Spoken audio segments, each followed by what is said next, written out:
My name is Ashley, and this is Let's Talk Dispatch. I do. You're gonna do it. Do it really well. And I believe the world needs more dispatchers. Around in the mud, blood, and plus beer. years that I'm not working 4th of July. 4th of July Saying community policing, right? What about community dispatch? So on this show, with the help of my guests, we will educate, empower, and support the heroes behind the headset. Right. Hello, everybody. Welcome back to another episode here on Let's Talk Dispatch with me, Ashley, the Raspy Dispatcher. I am so excited to talk about a lot of things today, but we are starting to put out a lot of interviews and clips from all the dispatchers that I've been traveling around and visiting over this past year. We have been to the San Jose Police Department. We have been to the Pleasanton Police Department. We have been all the way out to Lincoln, Nebraska, and Aurora, Colorado. And when we go out and visit these centers, I get to talk to you, dispatchers, all across the states, hear your stories, hear why you are still showing up to this tough job.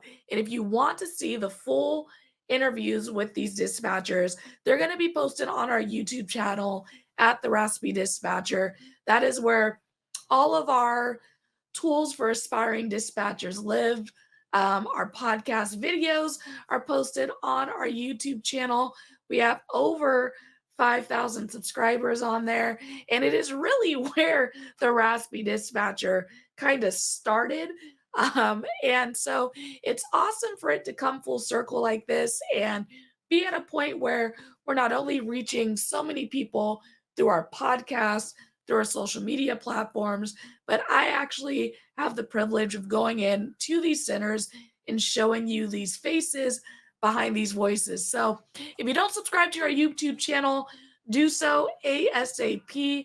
Again, the Raspy Dispatcher is all you got to search there. It'll be easy to find us.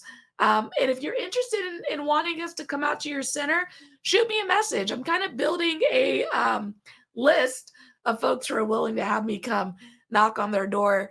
And we're trying to get to as many as we can.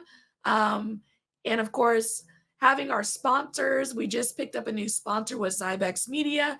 And of course, Prepared is still our sponsor. Having those sponsors really gives us the opportunity to continue to create these resources and go visit these centers. So shout out to our sponsors.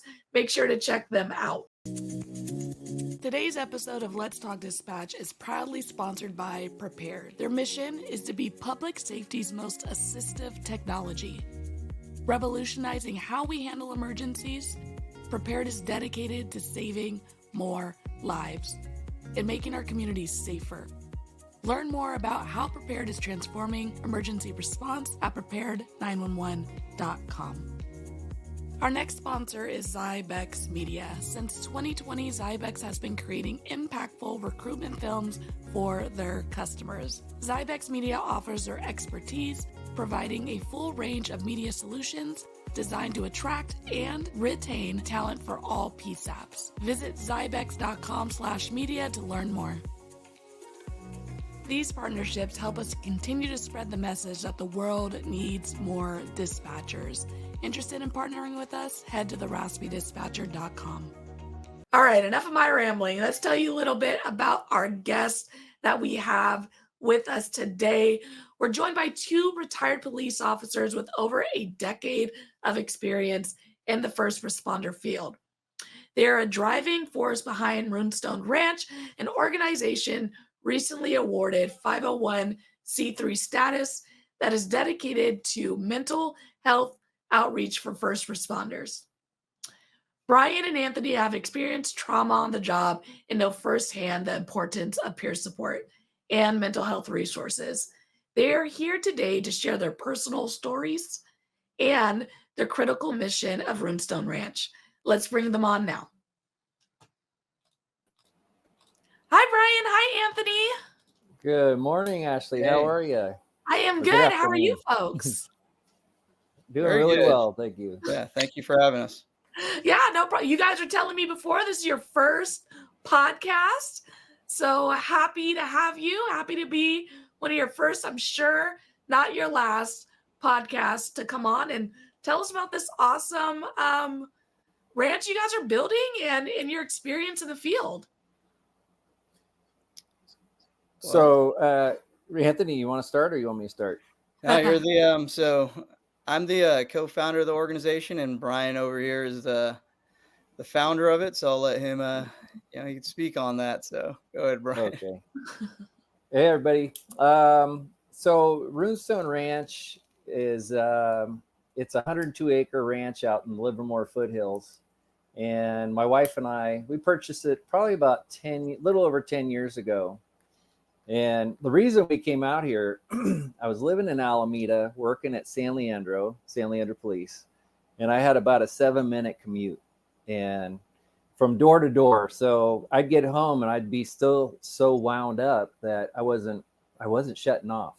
And I remember laying in bed one night and watching the sheets bounce off my chest because my heart was beating so hard. And so I told my wife, I go, if you want me to live long, we need to get the heck out of here and further away from the department, And at the time, some of the officers were getting followed home, and so I'd get home and not shutting off. I'd be in the backyard with the gun and flashlight two nights a week, at minimum, thinking someone was in my backyard and trying to protect my family.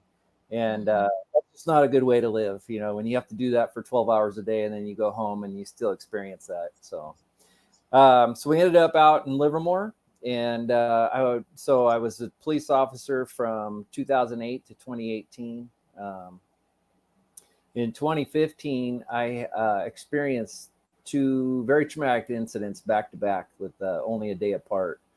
I had a captain Captain Ed Tracy, that was mentoring me to be a sergeant, and he took a lot of interest in me and spent a lot of time with me, and really was trying to develop my skills and trying to get me into the office.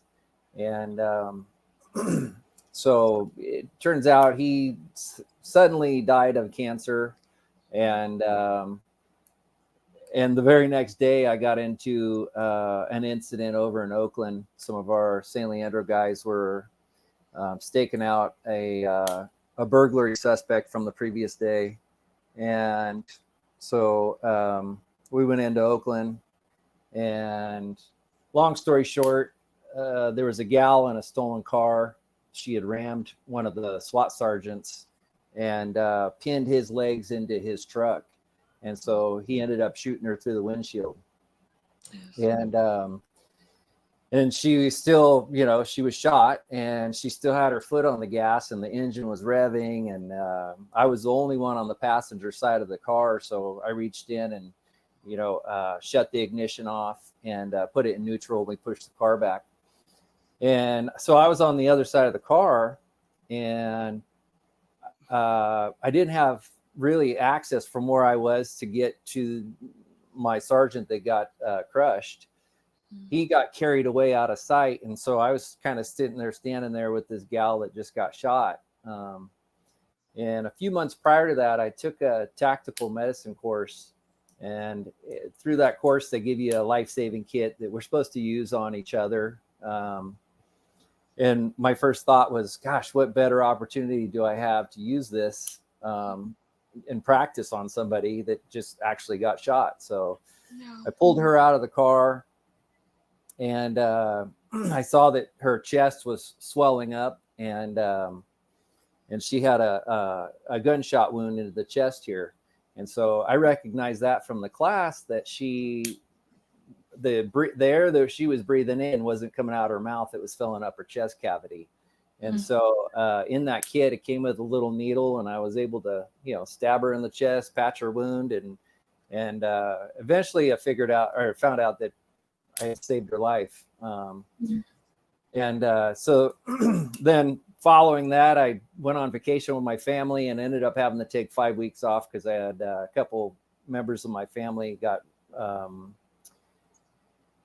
ill. My dad had a stroke, and my son had some sort of Kawasaki disease, and we were over in Hawaii when all this happened. So I ended up spending immediately spending 5 weeks in Hawaii right after those 2 incidents at work. And I never got help for them. I finally got back to California, and it was about a month and a half. So it was about 2.5 months away from work. And when I went back to work, I finally decided, okay, I need to go in and get some help for the stuff that happened months ago at work. Now that my family was stabilized and all that. Well, the day that I was driving into work, I got a text message that said that one of the sergeants at the neighboring agencies that we'd often train with was shot in the face on a traffic stop.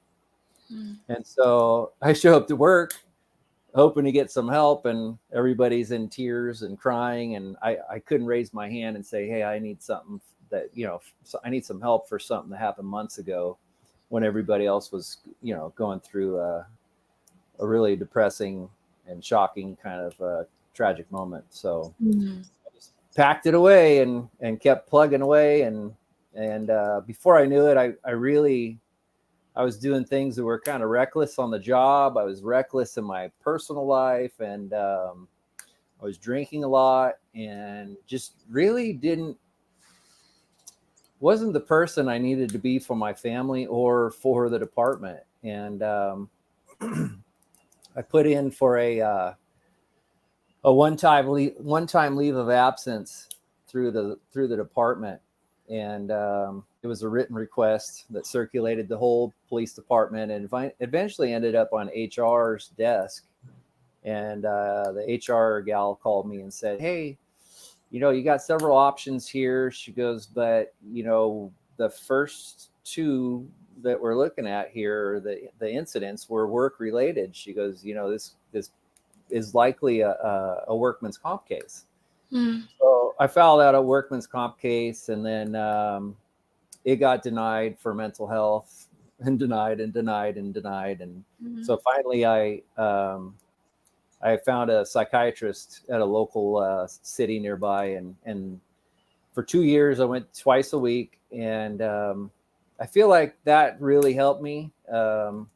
That, and being in nature out here on the ranch, and there was a lot of different things that kind of came into play to my healing. I had a very supportive wife who wouldn't give up on me, and it was kind of through that process, that 2-year process, that I realized that the systems that we have in place for first responders really fall short of really truly helping us. And we have internal peer supports within the departments, but if you go to those, it's often we want to think it's a confidential thing, but realistically there's locker room talk, and it comes back around, and before you know it, everybody knows your business. And with EAP, you only get 5 visits, and then you got to kind of change the topic of why you're there, and perhaps even start with a whole new counselor through that program too. So it was so kind of fast forward July of 2020. I was living life and kind of got settled in. I was retired out, and being a home dad, a stay-at-home dad, raising 3 boys. And one night I had a vision while I was in the shower. I had never had a vision before in my entire life. And so it was kind of odd what was happening to me, but I had this vision that my wife and I had a retreat on the ranch, and we didn't really know I didn't know what that meant. And immediately after the shower, while I was in the shower, it was like I was being played this movie, and it was very realistic and as if it was happening right now. And so, naturally I go wake my wife up and say, honey, wake up, wake up. I was like, we're supposed to open a retreat on the ranch. And it makes me smile because, every time I think about it, her face looking up at me going, what are you talking about? And, yeah, we'll talk about it in the morning. yeah. And it was like 2:00 in the morning too. So she thought, she's like, what the heck are you talking about? But I told her, I said, I have no idea, but we're supposed to do something here. So, and that was at the early stages of COVID.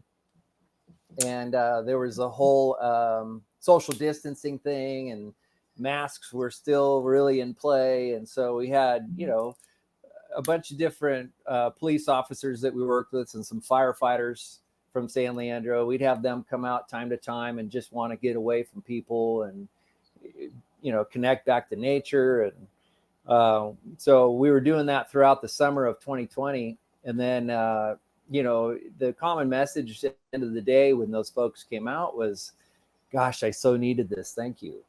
And after about 4 or 5 of those, it hit me. I was like, duh, this retreat is supposed to be for us, for us to deal with our trauma. So that's kind of the short and long story of how this all came about.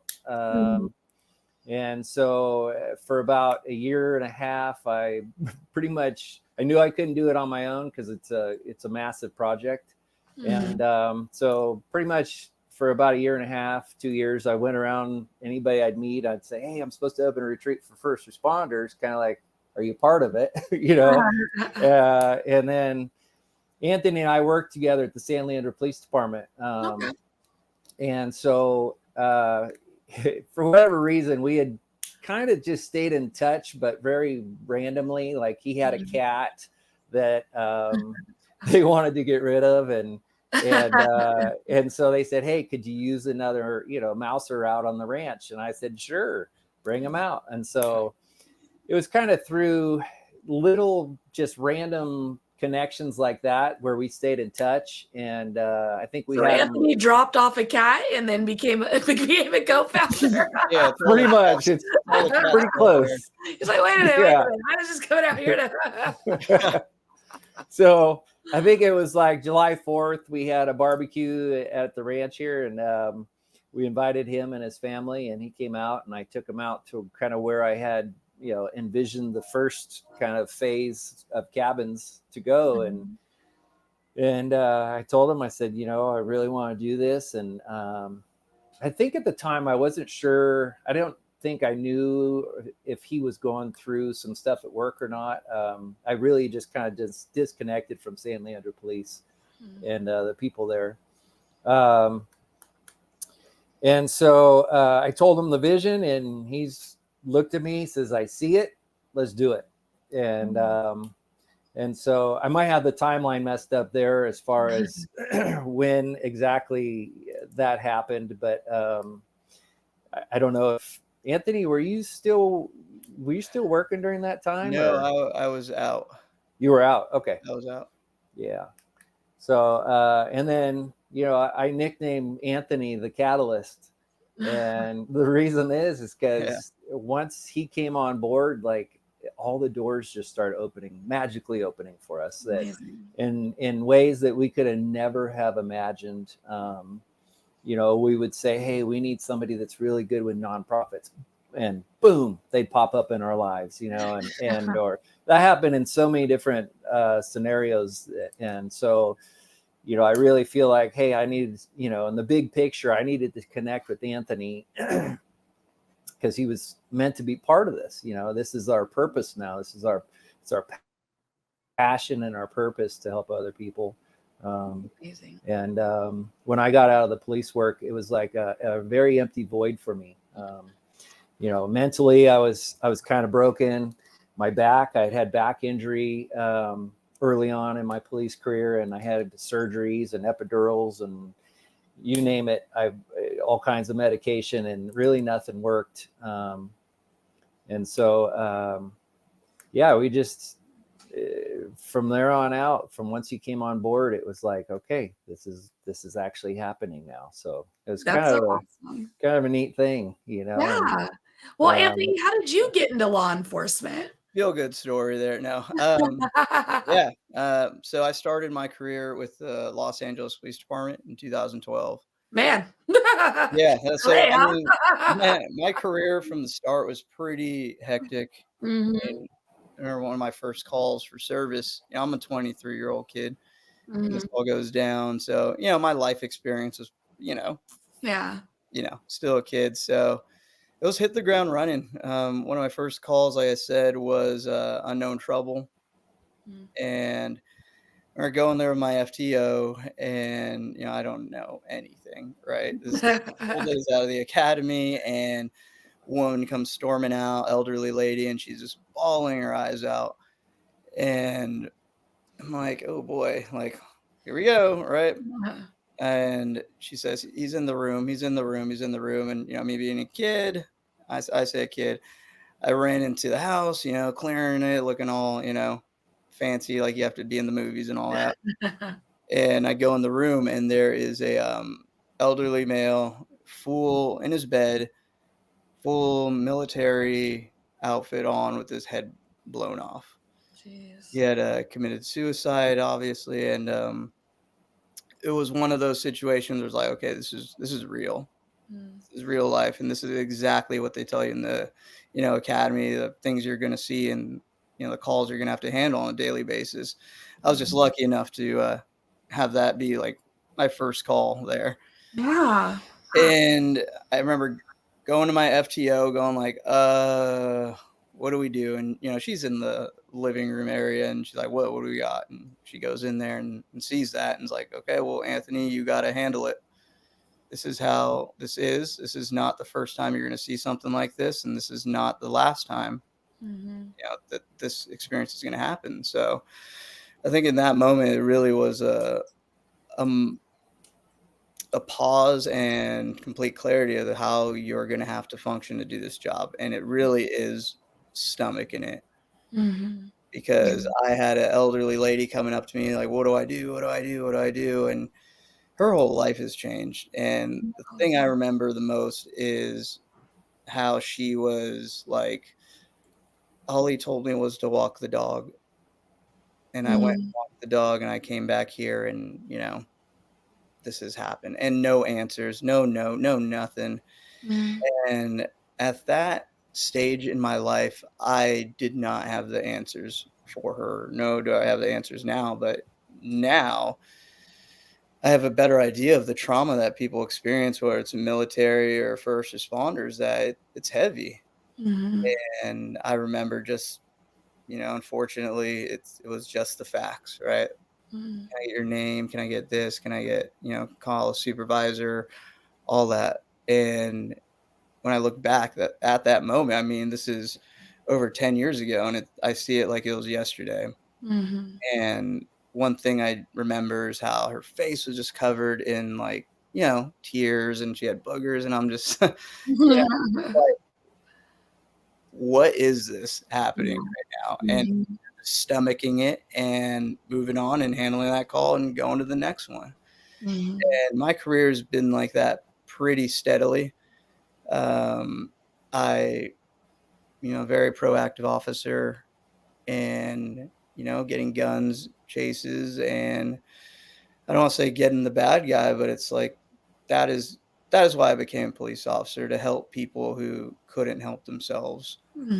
And when I was 12 years old, my mom was a victim of a robbery in San Leandro, and that's really what jump started my career, because my mom, she was she's a single parent, and she was disabled. And I remember her job was like collecting rent from people, and she would go to the bank and deposit it, and it was very simple job. She'd park in the handicap spot, had very troublesome walking. So I remember one moment, she's like, oh, you want to come with me to the bank, help me out? And me being a kid, I'm like, I don't want to help you out, and it's in the car. And that's when she was robbed at knife point, and she came back crying. I'm like, what happened? This happened. And it was a life-changing moment, obviously, because it's like, how can someone do that to somebody? Parking in a handicap, they're having trouble walking, and they're a prey to people. And there are individuals like that that prey on people who can't really defend themselves. So my entire career, it was like that. It was get the bad guy, get the person who I know is going to try to find a victim, because they're out there, and that's the reality of law enforcement. So yeah, and I think that's kind of like an interesting point, that folks who don't work in this line of work You know, Brian mentioned it earlier. Like, I had these 2 life-changing incidents that at work, and then the next day I was on vacation with my family. You know, like, I first call out the gate, you know, it's a guy who completed suicide. I mean, and then you're expected to go home and go to sleep and come back on time and do it again the next day. I mean, that's just kind of this harsh reality of this line of work, you know, whether you're in dispatch or you're out there in the field. I mean, it's a constant like, go do it again, go do it again, go do it again, because the calls don't stop. 100%. It's, I mean, that's what something that the community they don't see. It's every day it's something. Like, I Mhm. can recall times where I've been in multiple suicide calls a day, Yeah. and you got to go to lunch right afterwards, right? Yeah. And then you're just, talking with your buddy about how the game was last night or what's going on, plans for your Mhm. days off when you were just 10 to 15 minutes ago at the worst moment in someone's life.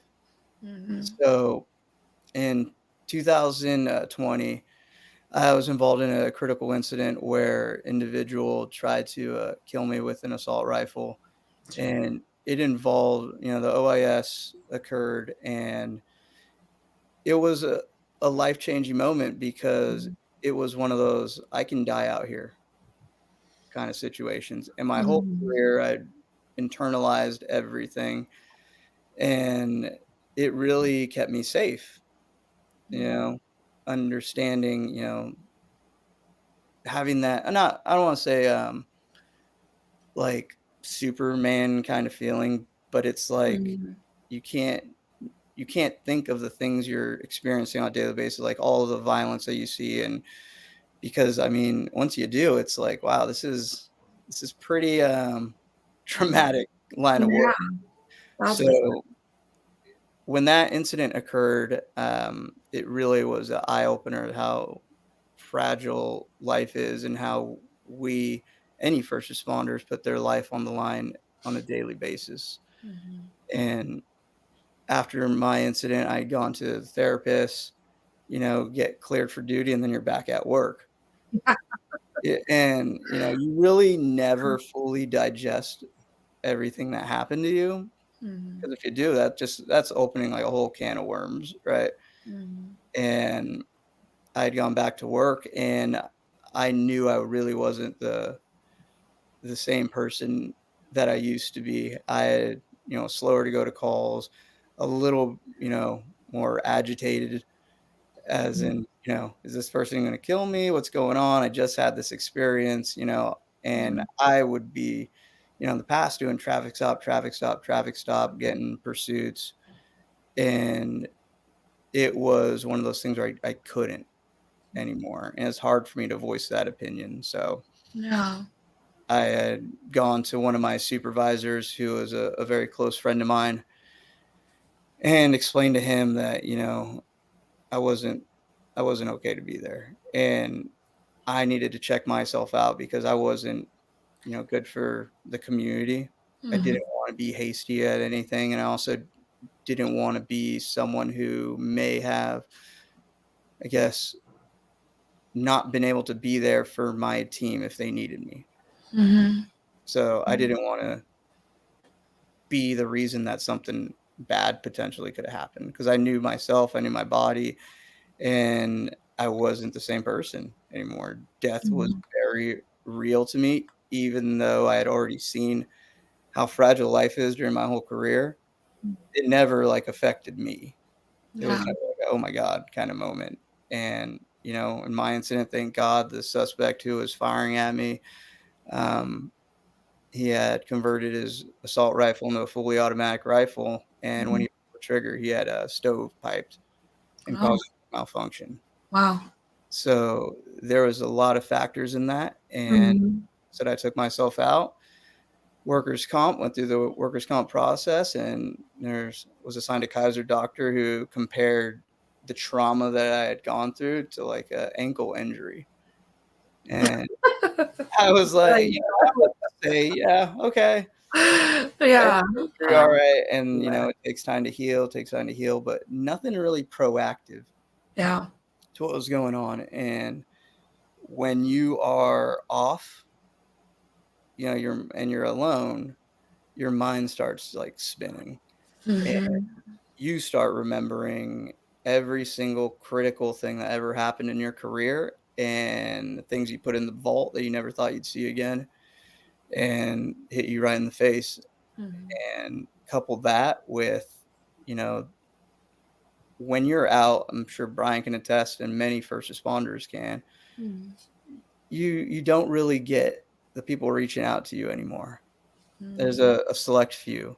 And this goes for people who are retired and all that. And just coupling all the memories that I had from my career and the lack of, support, it really put me in a bad place. Mhm. So continuing on with that, I had really decided in my career that I was no longer going to do it. I couldn't. My entire, law enforcement time, I would go to these suicides, like I explained to you, and I would never understand why someone would kill themselves. Mhm. And when my mind started to put together, oh, okay, I get how someone could kill themselves. It was eye opening, like, okay, I got to do something because I understand that.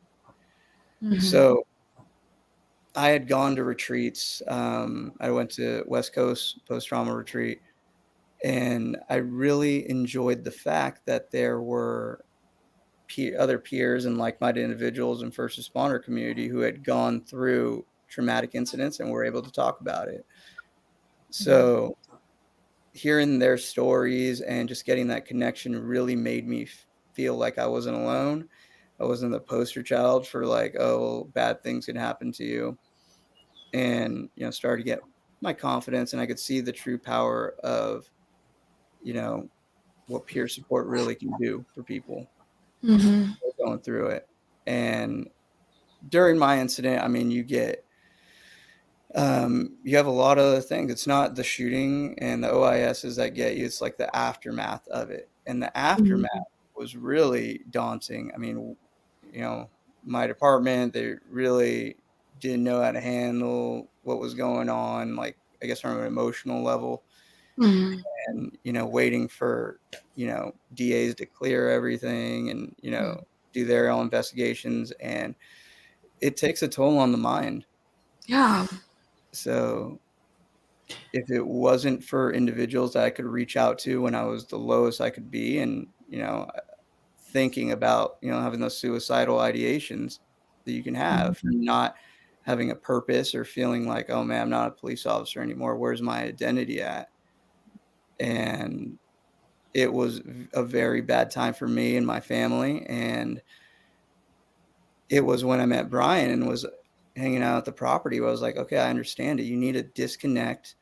You need to be with individuals because he shared his story with me and get those like-minded people together, coupled with, the nature aspect, learn some, education on what's going on with you by someone who's been there, coupled with regulation techniques that Mhm. can calm you down. I mean, it was almost a no-brainer that there needs to be more places for first responders where they can have that third place. It's aside from work and home, it's that place where you feel safe and secure. You're with like-minded individuals where you can talk about certain things that may be going on with you Mhm. in order to, get that out. Any kind of shameful feelings you have about the job and, let that be out in the public. So you create your own community. So when something hits the fan, like with me, when I was very in a bad spot, I had the ability to contact someone I'd met through peer connections, Mhm. and they brought me back from, the the lowest I could ever be. Mhm. And they called someone, and they called another person, and called another person, and drugged me out to lunch. And it was that sense of love and care Mhm. that was like, more people need this because if I didn't have the support of my wife, my kids, guys like Brian, other peer support individuals I had met during my time of talking with people, And it's not just police officers, it's firemen who connect with me, dispatchers, border patrol guy got a hold of me. I'd probably be dead. Mm. So more of these places need to be established, and Brian had, he has the same mindset and had the property. So we're like, let's create this place then, a place for first responders of all kinds to be safe and be able to, be themselves, and a preventative measure. Because if I had something like this where people understood what I was going through, I'd probably still be working, and I'm sure Brian as well, and countless others. And it's not the fault for the departments, because it's a two-way street. I Mhm. never knew I could communicate how I was feeling to Mhm. these organizations and to my buddies, right, that I'd worked with, because I was very stuck in that victim mentality. Like, why aren't they calling me? Why aren't they Mhm. reaching out to me? And it takes two. They don't know what I'm going through. Yeah. They don't have a mind, reading their right. Right. So hopefully places like Runestone Ranch that we're creating can maybe shift that culture where it's okay for, if you're going through something, to voice that to someone else who is going through our program, or voice that to a command staff, a city council, because I can guarantee you no one knew how I felt when I was going through it. And I think it's important for folks listening to understand, like, and I think probably for both of you folks, it was a reality that you did this thing for so long. You went up, you went on patrol, you went out there, you made the stops, XYZ, and then one day you couldn't, and like it doesn't have to be a big incident that causes that wall to slam up. It could be something so simple, something you never thought would be the thing that makes you feel differently about what you're doing, whether it's a 911 call you take or a stop you go out on, or, something you see. It can literally be anything. And being in places, having community, having options, I think as a whole, first responders, like we're responsive, right? Like something has to happen in order for us to come out. And I think that's something people don't understand very often, other than proactivity, right? Like if you call us because you think something's going to happen, like it's not Minority Report. We can't just go talk to someone without cause, without reason, without like a crime or whatever. Yeah. And so I think for our mental health for a long time, we haven't been proactive. We've been responsive, right? Like thing happens, we go out, we get help, rather than like let's build the community before, right? Let's do the work before, because something will happen, right? The exposure that we have to things is just so great that it's not if, it's when. So why aren't we creating places like Runestone Ranch where we can go before it gets too heavy, right? Yeah, exactly. And that is, you said it perfectly. It's a preventative place. Mhm. And it's not if you're going to experience trauma, it's like when, and some people are lucky to have it first call, right? And yeah, it's a when this is going to happen. And you need to have that community and see different perspectives. Because as a police officer, I didn't know, what a dispatcher is going through. But when, I've talked to multiple people in peer support meetings and all that. And, you know, everyone has a different view of what they have. And I think my trauma, like, oh, I saw this and this affected me, but who's to say the dispatcher who handled the call isn't experiencing their own trauma? Who's asking them? Or who's Mhm. asking the firemen? They didn't do anything, so they didn't experience trauma. Like I can't judge somebody else based on what they're thinking, right? So Mhm. it's interesting to see different perspectives as we've been doing this with other first responders, that everyone has their story, everyone has something, and to be more curious than judgmental on individuals, because it's a rough occupation to be a first responder, Heck and yeah. more people need to understand this preventative stuff, so that Mhm. way, they can be better husbands, wives, brothers, sisters, all that. Because I'm a way better husband, brother, and son now than I ever was, and it's because I was stuck. Mm. And these places that we're trying to do with Brian, all of us, it will unstuck you and let you see, some emotional intelligence increase and how to be self-aware of yourself. And when your cup's full, it's full. Yeah. Heck yeah.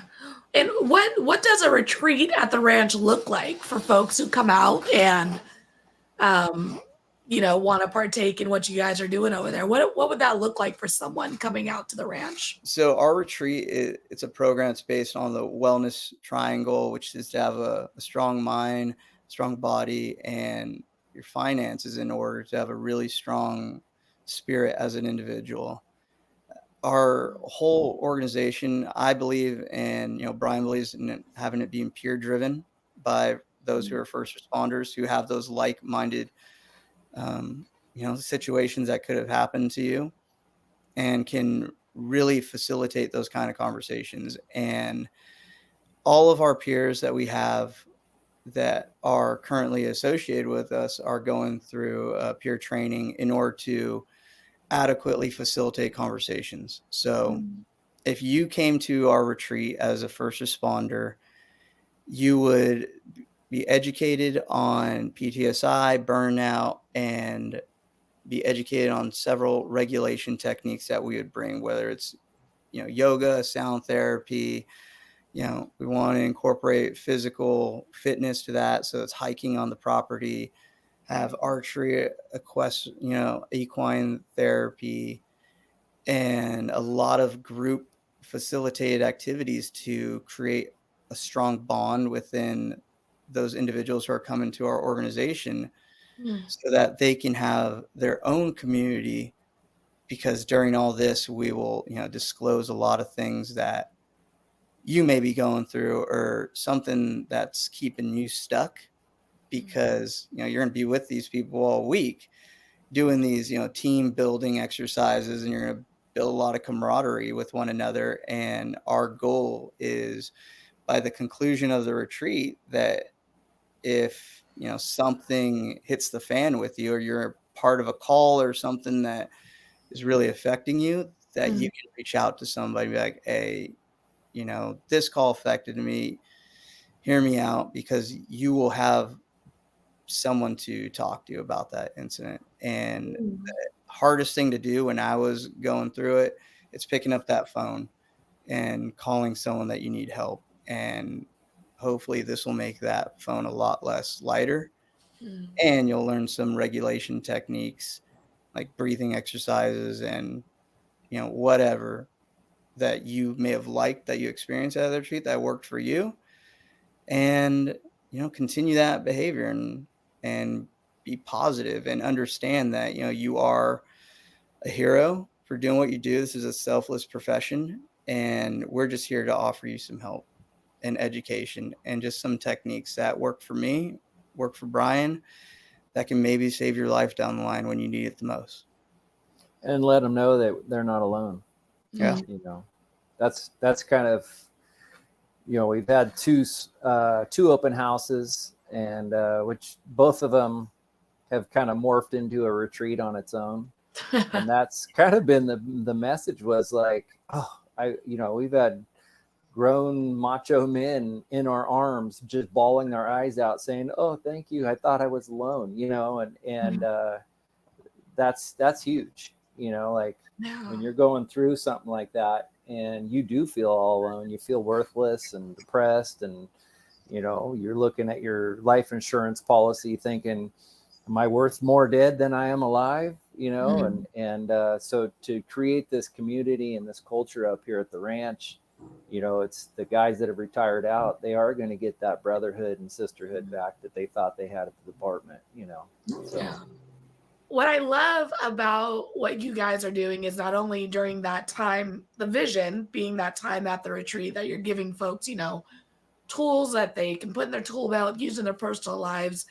But they're also going to bring these tools back to their homes, to their centers, to their departments, if they're still actively, so it's good.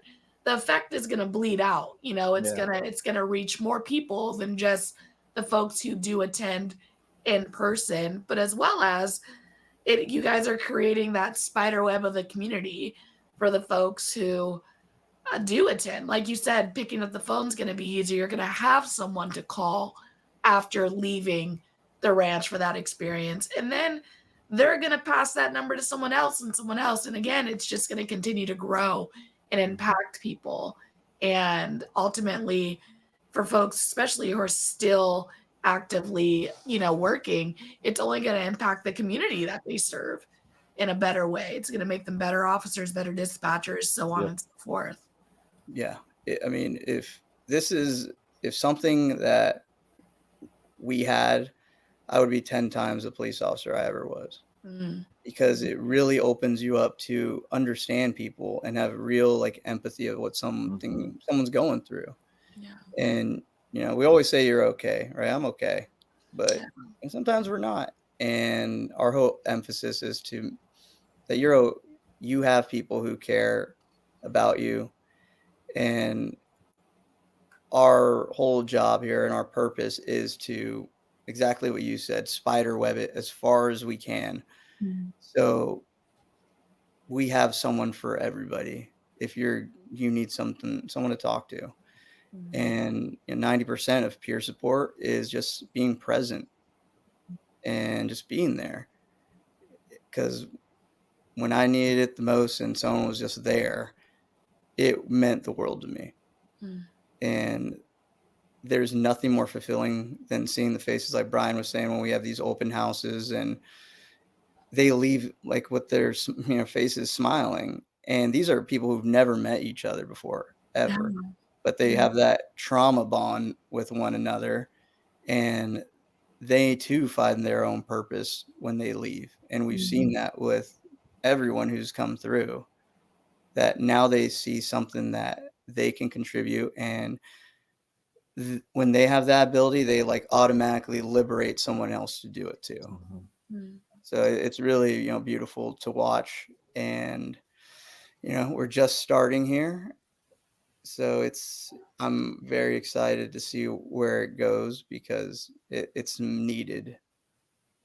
Yeah, you guys are like, for folks listening, brand new, like just getting it up and running. And with that being said, how do folks, check in with you guys here when you're having events and, when you're getting up and going? How do folks learn more outside of this podcast about what you guys got going on?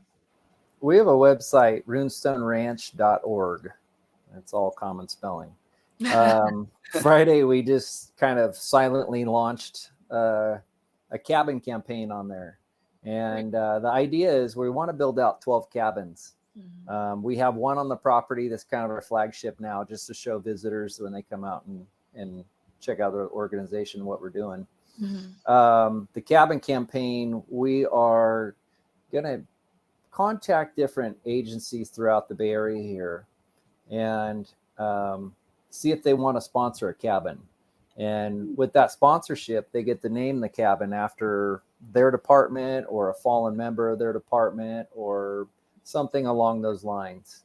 And so we, without trying, we've already kind of secured 2 of them. So amazing. I think it's going to actually happen pretty quick. We got a lot of people interested in it. So, but the biggest thing we've been waiting on was the nonprofit. We had to have that IRS letterhead saying that, we were official with the state before we could open a bank account or anything else. So we're finally all caught up with that, and we're ready to launch our first kind of fundraising event for the cabins. So. Awesome. Very cool. We're going to include all that information in the description of this episode. And I'm sure we're going to post more about it on our Instagram as well. And as we wrap it up, the question that I ask everyone who comes onto the show is, what advice would you give someone considering a career in public safety? Doesn't matter who wants to go first. Go ahead. Okay. I think you already hit it on the head. It's not if, it's when it happens. And when it happens, have a support system there for you. Either it's your brother or sister you're working with, or if it's a really strong family member, just have a place when it happens, because it will eventually. And you don't want to be caught blindsided when it does. No. I Amazing. think for me, most first responders have a spouse or partner of some form. My suggestion would be to have a very open conversation with your spouse and partner, and so you have that support system at home. Because if the main person in your life doesn't understand what you're going through, they're not going to be able to help you, and you're going to leave them excluded from a big portion of your life and your emotional being, and where they have every right to be. You don't have to give them all the details, but just have them be an extra set of eyes on you for if you start getting off base of what your baseline personality is, that they recognize it and kind of stop it in the tracks, or and look into it a little closer. So Amazing. Well, thank you both so much for being willing to jump on and talk about this awesome organization and space you guys are creating. I'm looking forward to hearing more and hopefully coming out and visit. You guys are pretty local, so yeah, I definitely can't wait to share this with everybody and get more folks the help they certainly need. Yeah. And can I add something really quickly? Please. So if you do go on our website, there is a peer section. While we're building out our retreat, there is a peer support section where you can click on there, email Danny McAtee. He is Okay. a San Francisco paramedic, retired, and he facilitates these meetings, which are 100% confidential. Very cool. And I've attended them, and they're really good. And it's a way to decompress certain calls. And like I said, it's confidential, and they're free for anybody who wants to join. So it's every Thursday at 10 via Zoom. So Awesome. That's amazing. We are creating a resources web tab on our site too. So we'll make sure to throw that information on there as well to get people into that resource. perfect. thank you, Ashley. Awesome. Yeah. Thank you guys again so much. I'm going to respectfully kick you out and be right back with you. Perfect. Sounds good. It's our pleasure. All right, everybody. Another amazing episode here on Let's Talk Dispatch podcast. As Brian and Anthony stated, we need more resources. We need more services like this, like Runestone Ranch, to help our first responders deal with the things that they see, hear, smell, all the stuff. It's so important that you are actively and intentionally paying attention to your mental health. And that looks different for everybody. So definitely check them out. I will include all the information for the resources in this episode description. And like I mentioned, we are pulling together all the episodes and all the folks that we've had on and trying to create a hub on the Raspy Dispatcher for people to access all these great resources that we've had the privilege and honor to chat with. Again, Brian Anthony, thank you so much for your service and for what you're doing after. It's only going to impact law enforcement and first responders in such a positive way. Until next time, everybody, stay raspy. Thank you for listening to Let's Talk Dispatch podcast. Don't forget to hit that subscribe button. You can find us wherever you listen to podcasts, including Apple Podcasts and Spotify. If you're interested in becoming a guest on the show, or maybe even submitting your own story, you can do all that and more at theraspydispatcher.com. Until next time, stay raspy.